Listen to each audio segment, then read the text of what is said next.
안녕하세요. 얼마 전 두 아이의 엄마가 된 30대 여자입니다. 사람마다 저마다의 그릇이 있다고 하잖아요. 그 그릇에 저마다의 재능이 들어있다고요. 그리고 본인의 그릇이 크면 클수록 거기 담긴 재능을 그 그릇에 맞게 키울 수 있고, 본인의 그릇이 간장 종집밖에 되지 않으면 재능이 아무리 있다고 해도 그 종지 크기만큼 키울 수 없죠. 이 말을 생각해보면 정말 중요한 건 내게 어떤 재능이 있느냐가 아니라 어떤 사소한 재능이라도 내가 어떻게, 어떤 자세, 어느 방향으로 그 재능을 키우느냐가 중요한 것 같아요. 솔직히 저는 어려서부터 뭔가의 특출난 재능은 없었어요. 미술이나 음악이나 예체능은 완전 쥐약이었고요. 운동도 그냥 전향이었어요. 달리기를 하면 3, 4등 정도 할 정도? 다른 재능들의 평균이 낮아서 그나마 그중 제일 잘하는 게 공부였네요. 그래도 아버지를 닮아서 진득하게 앉아서 공부할 끈기는 있었거든요. 저희 아버지께서는 직업 군인으로 오래 일하시다가 그만두신 후 개인 사업으로 성공해서 자수성가를 하셨는데요. 아버지는 제가 사춘기 시절에 마땅히 잘하는 게 없어서 고민을 하고 있었을 때 앞서 제가 말했던 그릇 이야기를 해주셨어요. 재능이 있어도 그걸 평생 썩히는 사람이 있고, 일말의 재능이라도 그걸 키워서 성공을 하는 사람이 있다고요. 아버지는 자신이 바로 그런 사람이라며 제게 용기를 주시곤 했어요. 그래서 저도 제 속에 있는 일말의 재능을 찾게 됐죠. 공부는 늘 중상위권을 유지했지만 솔직히 제가 성격이 참 좋거든요. 어려서부터 대인관계가 원활해서 초등학교 때부터 반장을 놓쳐본 적도 없고, 중학교 때는 아예 담임 선생님이 저를 반장에 추천하신 적도 있었어요. 또 생일 파티만 하면 친구들 2, 30명은 거뜬히 넘겼습니다. 지금까지도 연락하고 있는 초중고 동창이 아주 많고요. 나한테는 남녀노소 사람을 끌어당기는 호감이 있구나 라는 걸 깨달았을 때부터 그 재능을 갈고 닦았습니다. 자신감이 생겼고 그 자신감으로 뭐든 적극적으로 행동할 수 있었어요. 고등학교 때 학생회장을 한 경험은 대학교 갈 때 리더십 전형을 노릴 수 있어서 도움이 많이 됐었고, 또 대학교 때 과대표를 하고 학생회장을 했던 건 취업할 때 제 자소서 내용을 탄탄하게 늘려줄 수 있었죠. 물론 빛 좋은 개살구처럼 사람들과의 관계만 신경 쓴 건 아니고요. 제 능력도 키우면서 늘 대외적인 이미지와 사람들과의 소통에서 노력을 많이 했었어요. 사소하고 별 볼 일 없는 것 같지만 취업을 한 후에 들어간 광고 대행사에서 저와 한번 일했던 클라이언트들이 나중에도 서 팀장과 다시 일하고 싶다라고 다시 저희 회사를 찾아오면 그렇게 뿌듯하고 뭔가 저희 아버지의 말을 제가 증명해낸 것 같은 자부심이 느껴지더라고요. 그리고 저와는 반대되게 20대 후반에 만난 남편은 눈에 띌 수밖에 없는 큰 재능을 갖고 있는 사람이었어요. 저는 남편을 지인의 소개로 만났는데요. 키도 크고 호감형의 사람이었어요. 특히 큰 키와 서글서글한 인상보다도 더 사람의 인상에 영향을 줬던 건 바로 서울대 출신이라는 특징이었죠. 왜 사람이 출신 대학을 모르고 있다가 우리나라 수재들은 다 간다는 서울대 출신이라는 걸 알게 되면 인상이 좀 달라지잖아요. 좀 씁쓸하긴 하지만 무시할 수 없는 후광이죠. 남편은 딱 보기에도 학교 다닐 때 공부 꽤나 했겠다 하는 외모였는데, 좋게 말하면 인텔리한 거고 나쁘게 말하면 범생이 스타일이었던 거죠. 그 당시 남편은 중견기업에 다니고 있었는데 개발팀에서 일하고 있다고 하면서 이렇게 말하더군요. 서울대 나왔다고 하면 왜 대기업 안 가냐고 하는데 제가 면접을 정말 못 봐서요. 이렇게 1대1로 대화는 할 만한데 면접장만 들어가면 진짜 머리가 새하얘지더라고요. 정말요? 저는 시험 보고 스펙 쌓는 것보다 오히려 면접이 제일 쉬웠어요. 면접관들 앞에 서면 말이 절로 나오더라고요. 약간 뭐가 들린 사람처럼요. 우와, 예원 씨 진짜 대단하시네요. 성격이 그만큼 대담하다는 거잖아요. 제가 선입견이 있어서 서울대 출신이라고 하면 되게 다른 세계 사람처럼 느껴졌는데 남편은 굉장히 겸손하고 대화가 잘 통하는 사람이었어요. 특히 본인이 관심 있는 분야에 대해서는 눈을 반짝거리면서 열정적으로 몇 시간은 말을 할 수 있는 사람이었는데 나중에 경력을 쌓고 기회가 온다면 회사를 그만둔 다음에 IT 사업을 하고 싶다고 하더라고요. 스마트폰 어플리케이션 개발 산업 같은 거요. 저는 따로 내 사업, 내 가게를 차린다는 꿈을 꿔본 적이 없어서 본인의 비전을 막힘없이 설명할 수 있는 남편이 참 대단해 보였어요. 2년 연애 끝에 결혼을 준비할 때 시댁에 인사를 드리러 갔었는데요. 남편의 부모님은 15년 전에 이혼을 하시고 시어머니가 남편과 시동생을 키우셨다고 하더군요. 혼자 아들 2명을 키우신 분이라 그런지 어딘지 달관하신 분 같기도 하고 또 너그러우신 분 같았어요. 웃는 얼굴이 푸근하고 인자해서 더 그랬나 봐요. 또 이혼 후에는 장남인 남편에게 의지를 많이 하셨던 것 같았습니다. 뭔가 남편이 시어머니의 큰 자부심 중 하나 같았어요. 처음 시댁에 인사를 드리러 간 날 시어머니는 제 앞에서 자랑스럽게 남편이 초등학교 때부터 고등학교 때까지 교회에서 받은 상장을 한 박스 가지고 나오셔서 하나하나 다 설명해 주셨으니 말 다 했죠.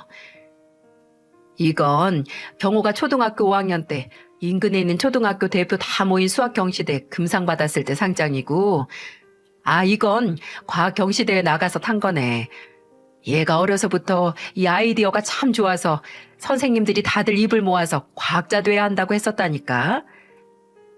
아들이 어렸을 때부터 타온 상장을 제게 자랑하시는 시어머니를 보고 남편은 얼굴이 뜨거워졌는지 이제 좀 그만하시라고 말리긴 했지만 기분이 좋아 보였어요. 저도 그 모습이 좋아 보였고요. 뭔가 자식은 아무리 커도 부모 눈에는 아직 학교에서 상장 타오는 어린애구나 하는 생각에 흐뭇했습니다. 그때는 그 모습이 그래 보였어요. 훗날 이 모자가 제게 어마어마한 모욕감을 겪게 할 줄은 이때는 상상도 못했어요. 제가 남편과 결혼을 결심하게 될 정도로 호감을 느끼게 된 이유 중 하나는 바로 어른들에게 깍듯한 모습 때문이었어요. 그냥 식당에 가거나 배를 채우러 노점상에 들릴 때마다 자연스럽게 알 수 있었는데요. 남편은 밖에서 어른들을 대할 때 참 다정하고 예의가 발랐어요. 나이 지긋한 식당 사장님이나 점원들이 음식을 가져다 주면 감사합니다. 잘 먹겠습니다. 라고 고개 숙이며 인사했고 카드나 돈을 낼 때도 결코 한 손으로 내민 적이 없었어요. 그때도 고개를 숙이고 두 손으로 공손히 내밀었는데 그게 그냥 예의상 하는 게 아니라 정말 몸에 밴 것처럼 자연스럽게 나왔습니다. 특히 어르신들 중에서도 남편은 저희 아버지를 거의 존경하다시피 모셨는데요. 자수성가로 사업을 성공시킨 아버지가 본인의 롤 모델이라고 하면서 결혼 전 인사를 드리러 갔을 때부터 저희 부모님이 딸의 상대로서 남편에게 질문을 하는 것보다 남편이 아버지에게 사업적으로 더 질문을 했었네요. 그럼 장인어른께서 처음 사무실 차리셨을 때가 처남이 태어나고 나서네요? 그렇지. 명예퇴직하고 나서 그 연금으로 시작했으니까. 와, 이제 보니 예원씨 대담함이 다 장인어른한테서 물려받은 건가 봅니다. 자식이 둘이고 나이도 있는데 그런 위험 감수하면서 사업 시작하기가 쉽지 않으셨을 텐데요. 성공할 자신이 있는데 위험이고 뭐가 중요하나. 그리고 나이가 차서 기회를 놓치고 때가 늦었다는 건 다 변명이고 착각이야. 늦은 때라는 건 없어. 맞습니다, 장인어른. 그게 정답이죠. 이때 아버지께서도 젊은이가 야망이 있다고 칭찬하셨던 기억이 나네요. 근데 야망에 비해 자신감이 좀 부족한 것 같다고 덧붙이셨죠. 그래도 그때 남편의 사업에 대한 열정을 좀 높이 치셨나 봐요. 결혼 후 아들이 태어난 후 3년 뒤에 남편은 슬슬 회사를 그만둔 다음에 구상하고 있던 사업을 실현시키고 싶어 했거든요. 같은 학교 동문이었던 두 사람과 같이 셋이 동업을 하겠다고 하더군요. 장인어른께서는 거의 40 다 됐을 때 사업 성공하셨지만 나는 조금 더 일찍 시작해보고 싶어. 35 넘어가면 지금 회사에 더 안주하게 될 것 같고 그만두기 더 힘들 것 같아. 나이가 더 들기 전에 지금 생활에 만족하기 전에 빨리 새 일을 시작하고 싶다는 남편에게 저는 흔쾌히 알겠다고 했어요. 어차피 결혼 전부터 남편이 언젠가 본인의 사업을 하고 싶다고 했었고 언젠가 할 거라는 걸 알고 있었으니까요. 그리고 옆에서 지켜보면서 늘 남편이 그 당시 다니고 있던 회사에 만족하지 못했던 것도 잘 알고 있었고요. 그때는 저도 회사를 다니고 있던 터라 걱정 말고 하고 싶은 일을 시작하라고 했습니다. 남편은 그런 제 응원과 격려에 고마워했고요.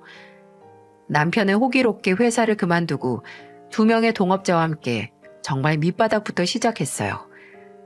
허름한 오피스텔의 방을 얻어서 그곳을 사무실로 썼죠. 솔직히 환경도 좋지 않고 초창기라서 제대로 된 투자금 유치도 못했지만 남편은 즐거워 보였어요. 물 만난 물고기처럼 이제야 본인이 정말 하고 싶은 일을 만나 신이 난 게 눈에 보였네요. 근데 그것도 딱 넉 달 같습니다. 제대로 된 투자 자금은 세 사람이 모았던 돈과 퇴직금이 전부라서 제대로 된 투자자를 만나거나 결과물을 내서 수익을 보기 전까지 마냥 펑펑 쓸 수는 없잖아요. 아침부터 밤까지는 사무실에서 시스템 개발에 몰두를 했고 나머지 시간에는 어떻게든 투자금을 유치하기 위해 휴대폰에 불이 나게 연락을 돌렸어요. 동문회에서는 영업을 할 정도였죠. 근데 쉽지 않았나 봐요. 처음에는 원하던 일을 하게 돼서 생기가 넘치던 남편이 하루하루 떨어져가는 통장 잔고를 보며 한숨을 쉬더라고요. 당장 대출을 받는다고 해도 장기적으로 뭔가 할 수 있지 않았으니까요. 그렇게 처음으로 세 사람 사이에서 사업을 접자는 얘기가 나왔었나 봐요. 돈이 다 떨어져 가니 서로 예민해져서 싸움도 났고 남편의 미간주름은 나날이 깊어져만 갔죠. 그러다가 처음으로 남편의 사업에 손을 내밀어 준 게 바로 저희 친정 아버지였어요. 제가 친정에 갔다가 어머니께서 김서방 일은 어떠냐고 물어보셨거든요.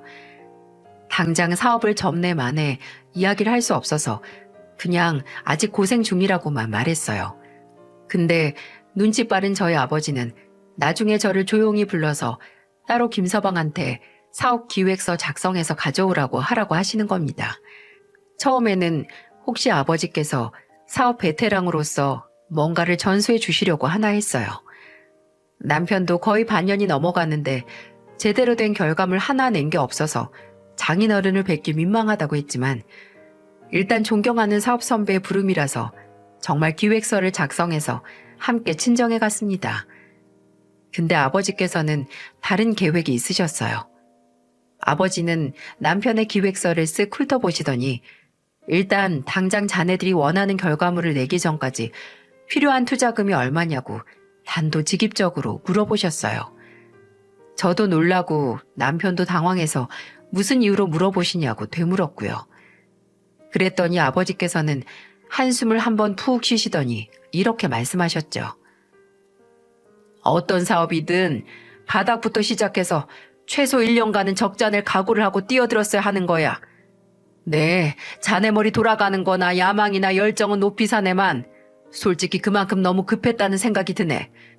자네한테 비상한 아이디어나 비전이 있어도 일단 사업이 굴러가는 건 다 돈이야, 돈.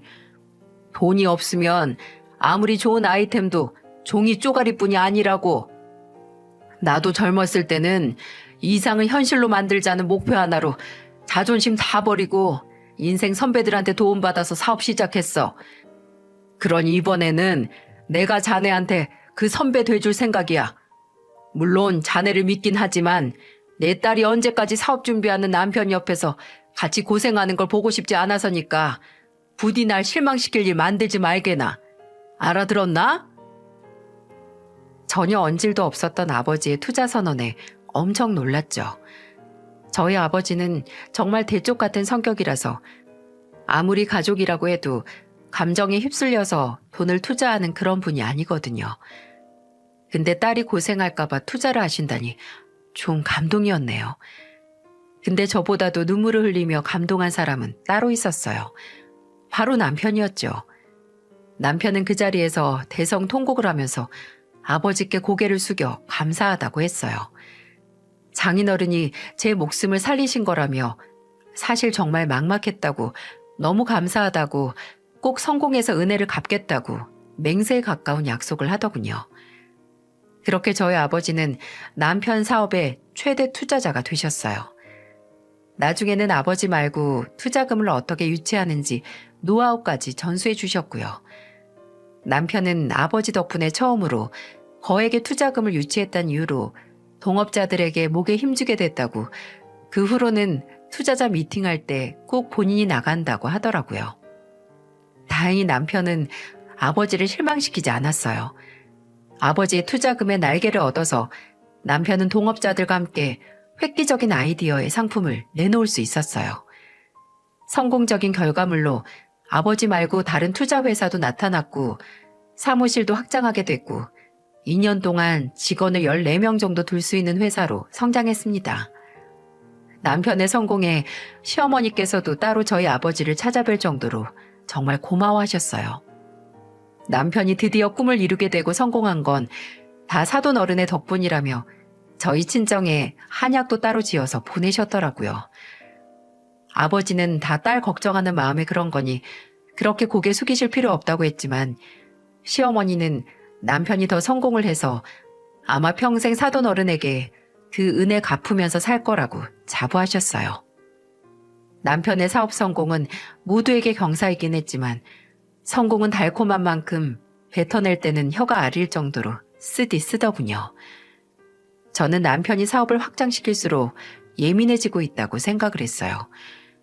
남편이 회사에서 보내는 시간이 길어져서 저와 상의 끝에 저는 10년을 다닌 회사를 그만두기로 했고요. 저희 둘 다 일을 하고 특히나 남편은 더 바빠져서 한 명은 집에서 집안일과 아이 키우는 데 집중을 하는 게 좋다고 저희 둘 다 함께 생각을 했거든요. 물론 저도 제 일을 좋아하고 욕심도 있었지만 한창 가속도를 받아서 성장 중인 남편보다는 제가 집안을 돌보는 게 그때는 최선 같더라고요. 남편도 제가 집에 있으니 좀 더 일에 집중을 할 수 있을 거라고 생각했는데 뭔가 사람이 점점 공격적이어지고 예민해진다고 할까요? 집에서 일적으로 전화를 하다가 성질을 낼 때도 자주 있었고 같이 밥을 먹다 보면 하는 대화라곤 역시나 일 문제밖에 없었습니다. 심지어 그것도 같이 일하는 동업자들에 대한 험담뿐이었어요. 한때는 동기였고 친구였던 그 죽고 못 살던 사업 파트너들 말입니다. 그 새끼들은 일머리가 없어 일머리가. 말을 한 번에 못 알아먹는다니까. 지들이 내가 시킨 대로 일을 똑바로 하면 내가 잔소리를 해? 그거 하나 고치는데 무슨 하루씩이나 걸려? 시간이 돈인데 말이야.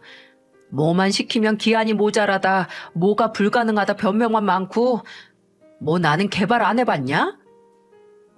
처음에는 뭐 속상하겠구나, 답답하겠구나 했는데 계속 비슷한 불평불만을 듣다 보니까 아예 동업자들뿐만 아니라 같이 일하는 직원들한테 하나하나 다 불만이 있는 겁니다. 왜 그런 말이 있잖아요. 네가 모든 문제에 불만이 있다면 어쩌면 진짜 문제는 너한테 있을지 모른다고요.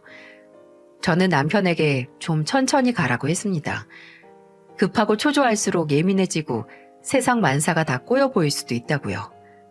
하지만 남편은 멈춤 따위는 모르는 경주마처럼 달렸고 얼마 안 있어서 문제가 터지고 말았어요. 남편을 제외한 동업자 2명이 회사를 나가겠다고 선언한 겁니다. 거기에 특허낸 개발권 문제도 꼬여서 한 동업자는 그거 가지고 타 회사에 스카우트 제의 받았다고 하고 한 동업자는 본인이 끌고 온 투자자 데리고 다른 일 한다고 하고 난리가 났었죠. 더 자세하게 말하면 혹시 신상 정보가 밝혀질까봐 더 쓰지 못하지만 당장 남편의 회사는 3개로 뿔뿔이 나뉠 처지에 놓였습니다. 아니, 차라리 그렇게 나뉘는 게 나았죠. 남편은 살면서 처음 본인에게 달콤한 성공의 맛을 안겨준 회사를 포기하지 못했어요. 그래서 회사 상호랑 직원들 그대로 혼자 경영을 하겠다고 남았습니다. 남편은 위기가 기회라고 하면서 오히려 자신만만하긴 했어요. 어차피 초기 사업 아이템도 다 내 머리에서 나온 거야. 우리 회사 브레인은 나라고 나. 그러니까 그 2사람 나간다고 크게 바뀔 것도 없어. 더 능력 있는 디자이너랑 개발자 고용해서 새로 시작하면 돼. 별일 아니라고 말은 했지만 홀로 서기는 말처럼 쉽지 않은 듯 보였어요. 일단 주요 투자자들도 동업자들과 함께 떠났고 남편 혼자 남은 직원들을 관리하는 게 이만저만 스트레스 받는 일이 아니었어요. 사업자 대출을 받아서 어떻게든 직원들 월급을 주긴 했지만 그것도 하루하루가 고비일 정도로 간당간당했고요. 저는 이제라도 사업을 접거나 좀 축소하자고 말을 했지만 이미 큰 성공을 해본 남편은 본인의 능력과 머리만 믿고 절대 후퇴할 생각은 하지 않았어요. 그렇게 남편이 거의 낭떠러지에 몰렸을 때 최후의 방법으로 도움을 요청한 사람이 누군지 아세요? 아마 눈치 빠른 분들이라면 누군지 당장 생각이 나셨을 겁니다. 바로 사업 선배이자 이전에 이미 도움을 준 이력이 있는 사람, 저희 아버지죠. 처음에는 저도 남편이 아버지에게 도움을 요청하리라고는 생각도 못했어요. 저한테 한마디의 상의는 물론이고 지나가는 말로 꺼내지도 않았거든요.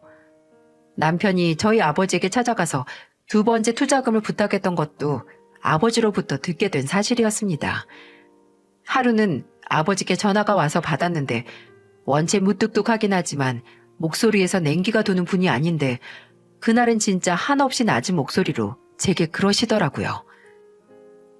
예원아, 김서방 지금 뭐하고 다니는 거냐? 회사가 부도 날 판이야? 네? 아버지 갑자기 무슨 소리세요? 왜 그러시는데요?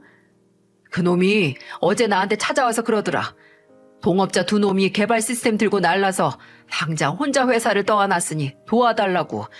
한 번만 더 도와주면 정말 평생 은인으로 모시겠다고 바닥에 이마까지 붙여가면서 말했어. 근데 너도 알다시피 요새 네 애비 사업도 간신히 적자 맞고 있는 판국이야.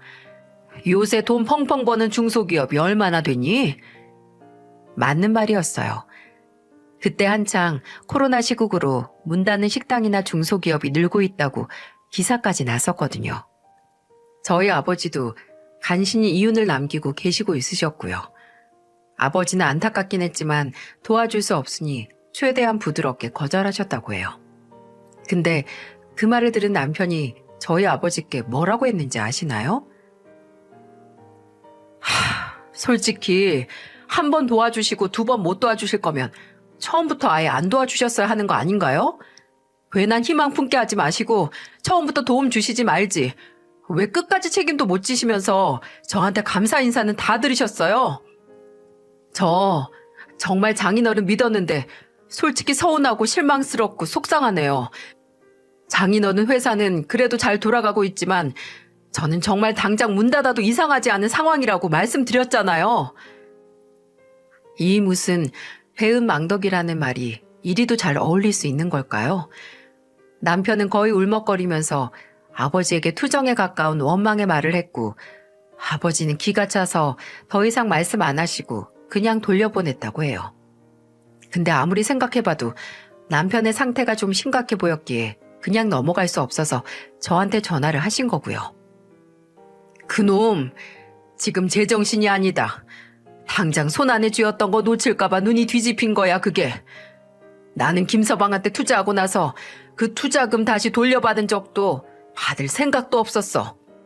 그저 너랑 현준이 생각해서 그 돈을 김서방한테 준 거야. 아 근데 두 번 안 준다고 말이야? 무슨 원수 취급하는 것도 아니고. 그리고 김서방 말 들어보니까 순지 동업자들 욕뿐이더라. 지는 잘한 것밖에 없고 나쁜 놈들은 따로 있어. 그래 김서방 머리 좋지. 좋은데 솔직히 예비는 그놈이 사업적인 머리가 있는지는 잘 모르겠다. 봐봐라. 돈 떨어지니까 돈 나올 구멍이 장인밖에 없잖아. 밖에 나가서 사람 만나서 발품 팔 생각 안 하고 바로 가족한테 와서 돈 뜯어내려는 게 무슨 사업가야? 날도둑밖에 더 되냐? 예원아, 너도 잘 생각해서 김서방 그거 있는 것도 다 잃기 전에 사업 접으라고 해라. 그대로 뒀다간 정말 큰일 치를 놈이다 그거. 아버지 얘기를 들으니 머리가 아찔해졌어요. 당장 남편의 사업이 무너질 위기라는 것보다 정말 돈 떨어지니 바로 저희 아버지께 달려가고 돈 못 준다고 하니 어린애만도 못한 투정을 부렸다는 게 절망적이었어요. 일단 아버지께는 사과를 드리고 말씀 잘 알겠다고 한 뒤에 전화를 끊었습니다. 그리고 그날 저녁 남편에게 말했어요. 우리 아버지한테 무슨 지갑이나 통장 맡겨놨어? 초기 자본금을 도와주셨으면 됐지. 어떻게 또 가서 손을 벌릴 생각을 해? 내가 오죽하면 장인어른한테 갔겠어? 나도 정말 감당이 안 되고 답이 안 나오니까 가서 무릎까지 꿇고 부탁을 드린 거지. 들어보니 무릎만 꿇은 게 아니던데? 아버지도 요새 사업 힘드셔서 못 준다고 하니까 이럴 거면 애초에 왜 도와줬었냐고 따졌다며. 당신 제정신이야? 우리 아버지 없었으면 당신 진즉 사업 접었어. 물에서 끄집어내줬더니 보따리 내놓으라고 하는 것도 아니고 왜 사람이 점점 갈수록 뻔뻔해져? 나도 차라리 그때 사업 시작 안 했으면 더 나았을 거란 생각이 들어서 그랬다. 이래서 길거리 동물한테 함부로 음식 주면 안 되는 거야.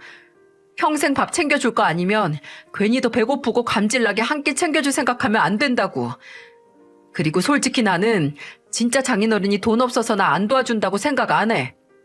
내가 이제 혼자 되고 좀 힘들어 보이니까 저놈은 이제 텄다고 가족으로서가 아니라 냉정한 사업가 입장에서 돈 안 주시는 거라고. 너 진짜 돌았구나. 이제 하다 망상까지 하니? 너는 정말 네 사업 망해가는 게 오직 돈 때문인 것 같아? 같이 일하는 사람들끼리 관계 유지하는 것도 사업하는 사람 능력이고 발 뺄 때 안 뺄 때 타이밍 맞추는 것도 능력이야. 근데 솔직히 너는 네 머리통 그거 하나 믿고 무대포로 사업 늘리다가 이 모양 이 꼴이 된 거잖아. 문제를 엄한 데서 찾지 말고 가서 거울 좀 봐. 거긴 네 사업이 망해가는 이유가 있을 테니까. 이 싸움 후에 남편은 저나 장인어른께 죄송하다며 사과를 하긴 했지만 기울어지는 사업은 그런 사과로 회복할 수 없었어요. 마지막에는 대부업체에서 대출까지 해 버티려고 했지만 끝내 남편은 달콤했던 사업을 정리할 수밖에 없었죠. 젊은 IT 사업가에서 백수로 전락하고 만 겁니다. 사업을 정리했다고 해도 그동안 대출받았던 빚은 완전히 정리가 안 됐기에 생전 처음으로 생활고라는 걸 겪게 됐네요. 그래도 남편이 정신을 차리고 다른 회사에 취직을 할 노력을 하거나 적어도 일당 주는 알바라도 했다면 제가 이 정도로 좌절하진 않았을 거예요. 근데 하루 종일 눈 떠 있는 시간에도 신세 한탄이나 술 먹는 게 일과의 전부였던 남편을 보면서 눈을 감으면 그 깜깜해지는 시야가 제 미래처럼 느껴지더군요. 솔직히 그때 이혼을 할 생각도 했었어요. 하지만 인생이 대체 뭔지 현실이 그만 제 발목을 붙들더군요. 그때 제가 임신 상태였던 겁니다. 임신 4주차에 알게 됐어요. 첫째를 가진 걸 알았을 때는 정말 세상을 얻은 것처럼 기뻤는데 둘째를 임신했다는 걸 알았을 때는 물론 지금은 한치의 후회도 없지만 그때는 솔직히 마음이 많이 무거웠어요. 당장 거실에서 자랑스럽게 지가 마신 소주병을 늘어놓는 인간과의 미래를 생각할 수 없었으니까요. 남편은 며칠, 몇 달이 지나도 다른 일을 구해서 할 생각조차 안 하는 사람으로 보였습니다. 제가 제 임신 소식을 알려주며 정말 어르고 달래고 설득을 하면서 조금만 눈을 낮춰서 다른 회사 면접이라도 봐보자고 말해도 뭐라 했는지 아세요? 네 아버지 닮은 손주만 늘겠네. 너도 네 아버지 닮아서 내 가능성 능력 다 무시하고 그러니까 눈 낮추라는 말이 그렇게 쉽게 나오겠지? 진짜 피해의식과 열등감으로 돌아버린 사람과 대화를 하는 것 같았어요. 남편은 정말 끝까지 본인의 실패에 저희 아버지를 걸고 넘어졌는데요. 저희 아버지가 그때 본인 부탁을 들어줘서 투자를 해줬더라면 본인이 지금 이렇게 안 됐을 거라는 겁니다. 그리고 그 불만은 당연히 그 아버지의 딸인 저와 제 아들에게 떨어졌고요. 왜 지 자식에게도 그지랄 했냐면요. 제가 저희 아버지와 좀 심하게 닮았거든요. 모르는 사람이 봐도 부녀 사이라는 걸 다 알 정도로요. 근데 제 아들은 또 그런 저를 닮았습니다. 예전에 남편이 아버지를 존경했을 때만 해도 아들이 장인어른 닮아서 기쁘다고, 장인어른은 유전자까지 아주 강하다며 아첨을 하던 인간이 이제는 집에서 아들이 다가가기만 해도 야, 네 할아버지한테 가서 놀아달라고 해. 이런 헛소리를 하는 거예요. 저랑 아들을 싸잡아서 서씨 집안 핏줄이라고 하는데 아니, 지 피는 우리 아들한테 없는 줄 아나요? 저는 생활비가 모자라서 예전에 같은 회사에서 일했던 동료에게 프리랜서한테 줄 일감 없냐고 거의 구걸하다시피 해서 임신한 몸으로 애까지 보면서 집에서 작업해서 구멍난 생활비 채웠는데 지는 예전에 빌어먹을 영광을 잊지 못해서 집에서 빌빌거리는 모습을 보이니 제 억장이 무너지다 못해 녹아내렸죠. 그러다 결국 또 한 번 아들을 보고 네 할아버지 운운하며 반쯤 취해서 괜한 시비를 거는 남편을 보고 눈이 뒤집혀서 소리를 질렀습니다. 제발 그만 좀 해. 어떻게 당신 잘못은 하나도 없고 죄다 다 남 탓이야? 애초에 왜 우리 아버지가 당신한테 당연하게 돈을 줘야 하는데? 그럼 그게 우리 아버지 사업이지 당신 사업이야? 아직도 외면하는 것 같은데 당신 그만한 사업체 굴릴 능력이 안 돼서 망한 거야. 누가 당신한테 마땅한 기회를 빼앗아간 게 아니라 당신 그릇이 안 됐다고 그릇이. 근데 사업 망했다고 앞으로 인생까지 망칠래? 도대체 언제까지 그럴 거야? 당신 이렇게 아직도 정신 못 차릴 거면 차라리 이혼하자. 나나 우리 현준이 괴롭히지 말고 차라리 이혼해서 각자 따로 인생 살자고. 사지 멀쩡하면 제발 남은 인생 어떻게 할지, 가족은 어떻게 책임져야 할지 몸을 움직이란 말이야, 몸을. 난 지금 임신만 안 했으면 내가 나가서 배달을 하든지 어디 막노동판이라도 나가서 우리 가족 생활비 벌고 싶어. 근데 내가 지금 임신을 안 했다고 해도 당신이 이렇게 집에서 일주일에 분리수거 한 번 하는 거, 이틀에 한 번 음식물 쓰레기 버리는 것도 성질 내면서 안 하면 내가 당신 뭘 믿고 집이나 현준이를 맡기고 나가서 일을 해. 그리고 내가 애 낳기 전까지 무슨 돈으로 어떻게 먹고 살 건데? 난 당신이랑 달라. 당장 상황이 안 좋고 주저앉고 싶어도 나 하나 바라보고 사는 내 새끼 불쌍해서 그렇게 못한다고. 그러니까 나랑 현준이 그리고 앞으로 태어날 아이 인생에 걸림돌만 되고 짐만 될 거면 이쯤에서 갈라서자. 나도 이제 도저히 안 되겠어. 사람이 진짜 온 힘을 다해서 소리를 지르면 눈앞이 잠깐 노래지고 어지러워진다는 걸 그날 알았습니다. 제게는 마지막 통보였어요. 저 사람과는 앞으로 전진할 수도 없었고 그렇다고 아이들이 있는데 제가 후퇴를 할 수 없으니 저 사람을 버리고서라도 애들과 함께 살아가야 했으니까요.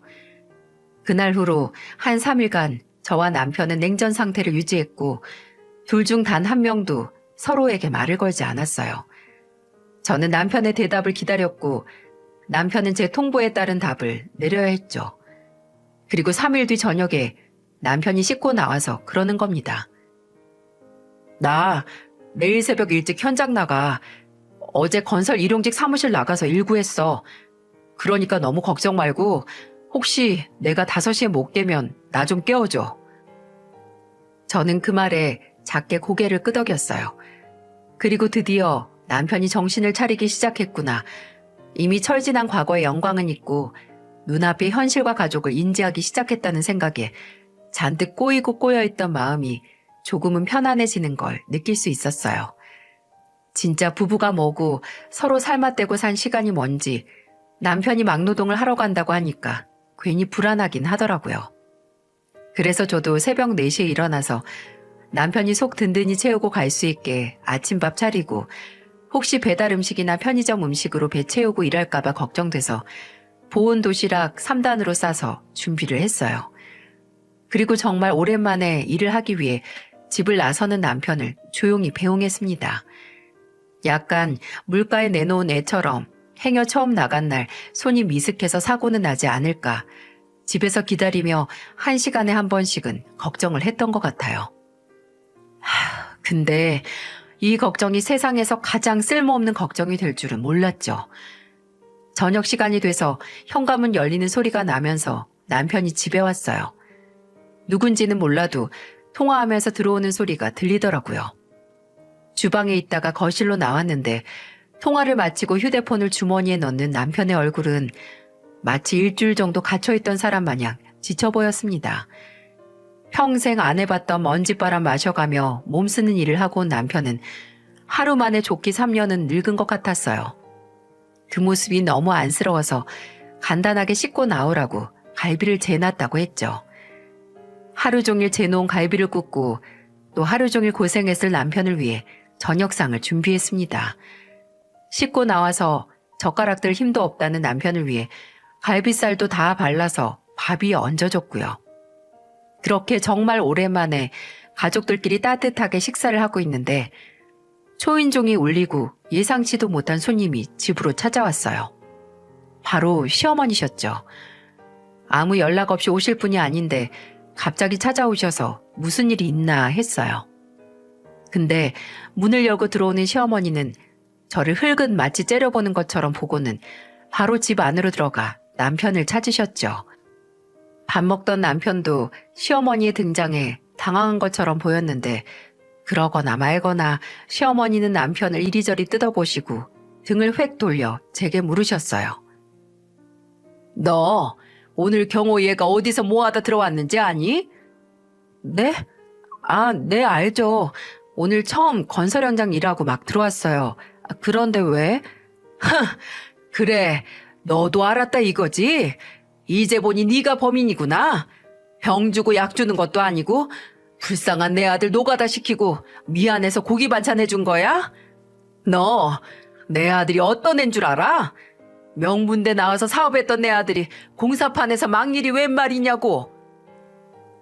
얼굴까지 부르르 떨어가면서 내 아들 막노동 시킨 년이 너냐고 분노하던 시어머니는 손에 들고 있던 가방을 바닥에 내팽겨치며 다가와서 제 뺨을 때렸습니다.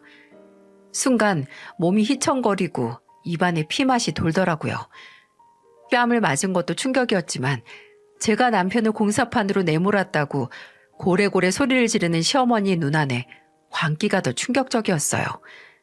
저는 화끈한 뺨을 쥐고 말했어요. 어머님, 미치셨어요? 그리고 책임질 가족이 있어서 생활비 벌려고 공사판 나가서 일하는 게 뭐가 그렇게 충격적이고 화가 난다고 절 때리세요? 미친 건 네가 미친 거고, 아니 미치지 않고서야 지는 임신했단 핑계로 집에서 눌러앉아서 놀고 남편은 공사판으로 보내서 돈 벌어오라고 해? 정신이 제대로 틀어박혔으면 경호한테 막노동을 시킬 게 아니라 네가 네 아버지 찾아가서 바지가랑이를 붙잡아서라도 도와달라고 빌었어야지. 왜 우리 아버지가 이 사람한테 또 돈을 쥐어주셔야 하는 건데요? 그렇게 안타까우면 어머니께서 도와주지 왜 이제껏 손 놓고 모른 척하고 있다가 이 난리시냐고요. 어머님도 인정하고 싶지 않으신가 본데 저 사람 사업 망한 거 돈 때문이 아니에요. 돈이 있었어도 언젠가 무너졌을 거라고요. 그리고 그거 모르는 거 저 사람이랑 어머니밖에 없어요. 순간 너무 열이 받아서 식탁에 있던 휴대폰을 들어서 카메라로 제 얼굴을 찍었습니다. 안쪽 볼도 터졌는데 입술도 터져서 피가 맺혀 있더라고요. 그렇게 증거를 확보하고 이번에는 동영상을 틀어서 시어머니를 찍으면서 말했어요. 사람 얼굴에 손댔으면 이 정도 각오는 했어야죠. 저 일 절대 그냥 못 넘어가요. 어떻게 내 자식이 보는 앞에서 감히 날 때려요? 어머님이 저 폭행한 증거 남겨서 경찰서에 넘길 테니까 어디 한 번 더 해보세요, 더. 뭐? 전현이 시애미를 경찰에 신고하겠다고 하네? 경호야, 쟤 정말 미친 거 아니니? 여보, 카메라 치워. 당신은 입 다물어. 자식이 보는 앞에서 방조죄로 당신 엄마 손잡고 경찰서 가기 싫으면, 그리고 이제 시애미로 취급 안 할 거니까 신고한다는 거 아니에요. 염치도 없고 무식하고 폭력적인 집안이랑 더 이상 엮이고 싶지 않으니까 진짜 어디 한번 끝까지 가봐요. 네? 이야, 너 정말 다른 한쪽 뺨도 터져볼 거야? 네. 어디 한번 터뜨려 보세요. 저야 확실한 증거 남으니까 더 좋죠. 때려보세요. 때려보라고요. 저는 정말 시어머니를 경찰에 신고했습니다.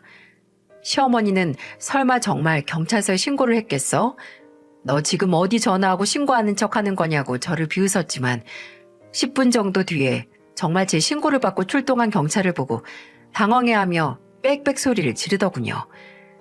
경찰들에게 잡혀서 집을 나가면서도 끝까지 너 두고 보자고 정말 저주에 가까운 소리를 하는 시어머니보다 끌려가는 시어머니와 저를 번갈아 보면서 그렇다고 정말 신고를 하냐고 저를 노려보던 남편이 더 짜증나고 패버리고 싶었어요.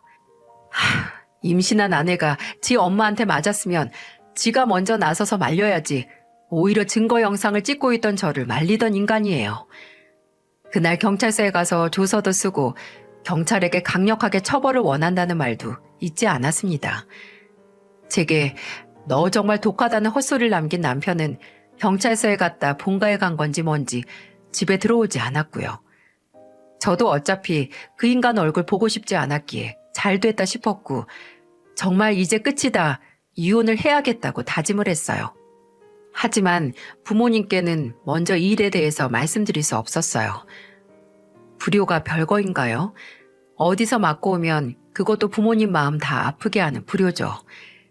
제가 살이 얇아서 원래 몸에 멍이 잘 드는 체질인데 얼굴은 원래 맞은 것보다 진짜 좀 더 심각하게 맞은 것처럼 붓고 멍이 들어서 이 멍이 다 빠지면 이혼 소장 내고 부모님께 알릴 생각이었어요.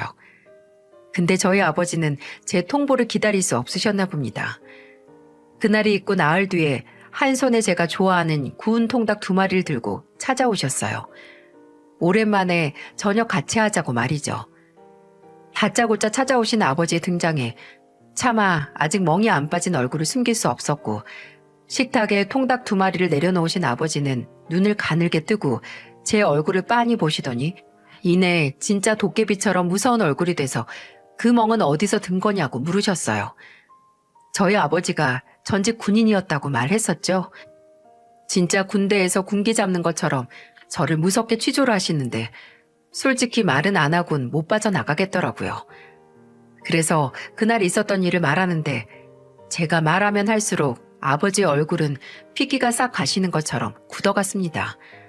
설명을 다 하고 저는 정말 괜찮고 알아서 할 거라고, 그러니까 오늘은 그냥 가시라고 했는데도 아버지는 커다란 고목나무처럼 거실 한가운데 떡하니 버티고 댁으로 돌아가시지 않았어요. 딸이 맞았다는 게 이렇게 충격적이신가 했는데 아버지는 조용히 기다리고 계셨던 겁니다. 내 딸이 맞는 광경을 그저 지켜보기만 한 그놈을 말이죠. 한 40분, 50분 뒤에 도어락 열리는 소리가 들리면서 남편이 집으로 들어왔는데 아버지는 그 소리가 들리자마자 현관문 쪽으로 돌진을 하시더니 두꺼운 손바닥으로 남편의 머리를 퍽퍽 소리가 크게 날 정도로 두들겨 패기 시작했어요. 이 새끼야, 이 빌어먹을 새끼야. 네가 내 딸이 맞는 걸 보고 가만히 있어? 네 놈 때문에 내 딸이랑 내 딸 뱃속에 있는 손주 잘못됐으면 어쩔 뻔했어. 남편은 아버지께 맞으면서 억소리 한 번 못 내고 그저 몸을 잔뜩 웅크리고 머리를 보호하고만 있었습니다. 저희 아버지가 연세가 지긋하긴 하시지만 군대 생활에서 다져진 근육을 지금까지 등산과 각종 운동을 하시며 잘 유지하신 분이었거든요. 키도 남편과 비슷해서 예상치 못한 선제 공격을 당한 남편이 어떻게 당해낼 수가 없었을 거예요. 아버지는 아예 남편 목덜미를 잡고 거실로 질질 끌고 와서 주저앉히고 고함을 치셨네요. 네 예민한 인간이 내 딸을 때리려고 했으면 네가 달려들어서 말렸어야지. 네가 사람이야? 네가 남자야? 내가 평생에 하니 너 같은 놈 제대로 못 알아먹고 내 딸이랑 결혼시킨 거다. 머리 하나 좋으면 뭐하냐? 능력도 인성도 바닥인데. 그래 놓고 왜 경찰에 신고하냐고. 내 딸한테 독하니 많이 개 같은 소리나 해? 네 애미가 경찰에 끌려가서 억울하디? 억울해? 그럼 지금 나도 신고해봐라 어디. 어디 신고해보라고. 아버지는 신고도 못하고 입도 뻥끗 못하며 처량하게 바닥에 주저앉아 있는 남편에게 너 같은 새끼랑 내 딸이랑 손주를 한시도 같은 집에 못 있게 하겠다고 하셨어요. 그리고 제게 간단하게 짐을 싸라고 하시곤 그대로 아버지 손을 잡고 아들과 함께 친정으로 갔습니다. 집에는 아버지에게 후드려 맞은 남편 홀로 남게 된 거죠. 아버지는 제게 그날 뺨을 맞고 나서 병원은 갔냐고 하셨어요. 저는 그냥 뺨만 맞아서 안 갔다고 했는데 아버지는 엄마가 돼서 그렇게 아니라면 안 된다고 저를 야단치셨죠.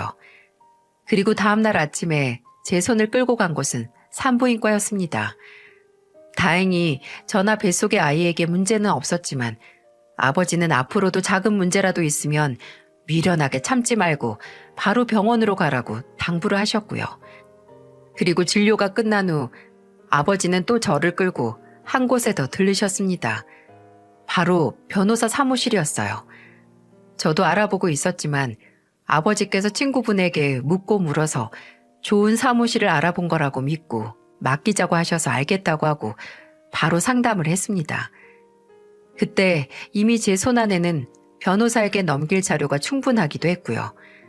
시어머니가 저를 때린 증거 사진과 신고했던 기록도 있었고 또 남편의 백수 기간을 증명할 신용카드 내역이나 문자 내역 또한 가지고 있었어요.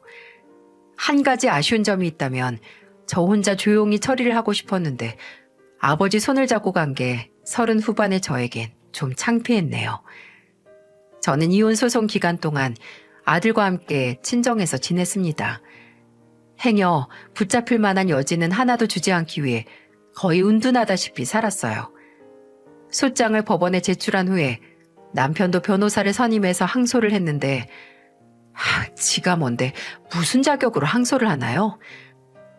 저는 이미 그 인간에게 무수히도 많은 기회를 줬고 그걸 차버린 건 본인이면서요. 제 인내심을 바닥낸 인간이 이제 와서 이혼은 안 된다고 고집부리는 모습이 너무 꼴보기 싫고 없던 정도 털릴 마당이었어요. 소송 기간 내에 시어머니도 저를 폭행한 걸로 벌금형을 받았는데 차라리 정말 더 맞은 다음에 한 달이라도 옥살이 하지 못하게 한 게 아쉬울 정도였어요. 양육권 문제로 소송 기간이 길어지긴 했지만 다행히 둘째가 태어나기 전에 마무리 지을 수 있었고 저는 제 몫의 재산 분할과 단독 양육권을 받을 수 있었습니다. 재산 분할할 때 집을 팔아서 나눴던 터라 지금까지 친정에서 지내고 있어요. 어머니는 어차피 둘째가 생겨서 어머니 도움을 받아야 하니 애들 좀 클 때까지 같이 살자고 해주셨고요. 정말 기회만 있다면 과거 제 결혼식 날로 돌아가 지금보다 젊었던 저에게 귀띔이라도 하고 싶었어요. 제발 도망치라고. 저 인간은 네가 상상하는 사람이 아니라고 말입니다. 하지만 지나온 날을 어찌 돌릴 수 있겠어요? 벌어진 일에 후회해봤자 내 속만 쓰리지요. 근데 지난 시간을 후회하지 말아야 할 건 저보다도 저를 괴롭게 했던 그 모자였습니다. 이혼을 하고 2달도 안 됐을 때 한번 시어머니가 제게 연락을 해온 적이 있었어요. 처음에는 모르는 번호로 문자가 왔었는데 깁스를 한 팔 사진이었거든요. 그때는 저도 이혼 후에 번호를 바꿔서서 이전 사용자에게 잘못 온 사진이라고 생각을 했고요. 그래서 문자 잘못 보냈다고 답장을 보냈는데 보내자마자 몇 분 뒤에 바로 전화가 오더라고요. 뭐지? 싶어서 받았는데 시어머니였어요. 그리고 그 사진도 시어머니의 팔이었던 거죠. 너 사진 봤니? 내가 정말 이미 영 끊은 너한테 이러고 싶지 않은데 이러다가 팔만 부러질 게 아니라 내가 제명에 못 살 것 같아서 그래. 경호 너랑 이혼하고 내 집에 얹혀 살면서 허구한 날 술독에 빠져서 산다. 그래서 내가 이제 술 좀 그만 마시라고 그 한마디 했더니 지 애미도 못 알아보고 죽일 듯이 노려보더니 이게 다 내 탓이라고 나 때문에 이혼한 거라고 지랄을 하다가 지 애미 팔까지 부러뜨렸어. 얘 제발 네가 경호 좀 데리고 가서 타일러 봐라. 너 아니면 안 된다고 이러는데 내가 무슨 힘이 있니? 아니 왜 이제 와서 일어나요 대체? 이 사람들에게 끝이 있을까요? 저는 정말 질리는 마음으로 딱 이 말만 했습니다. 당신이 주워간 쓰레기를 제가 왜 또 재활용을 해야 하는데요? 제가 버린 쓰레기 주워갔으면 끝까지 책임을 지세요. 행여 다른 불쌍한 여자가 쓰레기를 쓰레기인 줄 모르고 또 주워가지 않게. 그리고 그 쓰레기 당신이 만든 거예요. 그저 오냐오냐 내 잘난 아들 하다가 다른 집 딸 뺨까지 친 당신이 만든 쓰레기라고요. 행여 길바닥에 무단 투기하지 말고 평생 그 악취 맡으면서 끼고 사세요. 사람의 재능은 양날의 검이라고 합니다. 잘 갈고 닦으면 무엇이든 배울 수 있는 검이 되지만 오로지 그 재능만 믿고 다른 건 안중에도 없이 무시하게 되면 언젠가 녹슬게 된 칼에 등을 베이고 만다고요.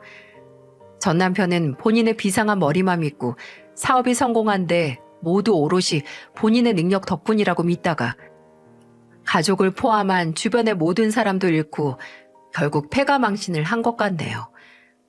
그 인간을 보면 사람에게 왜 겸손함이 꼭 필요한지, 왜 성공을 할수록 주변을 둘러봐야 하는지 깨닫게 됩니다. 저희 아버지를 존경하고 닮고 싶어 했던 인간이 사업 성공이라는 것만 닮고 싶고 정작 그 목표 지점으로 도달하는 다른 능력들은 닮지 못한 거죠. 세상에는 완벽한 자수성가가 없다고 하는데 그건 사람이 주변의 도움을 하나 받지 않고는 성공을 할 수 없어서라고 해요.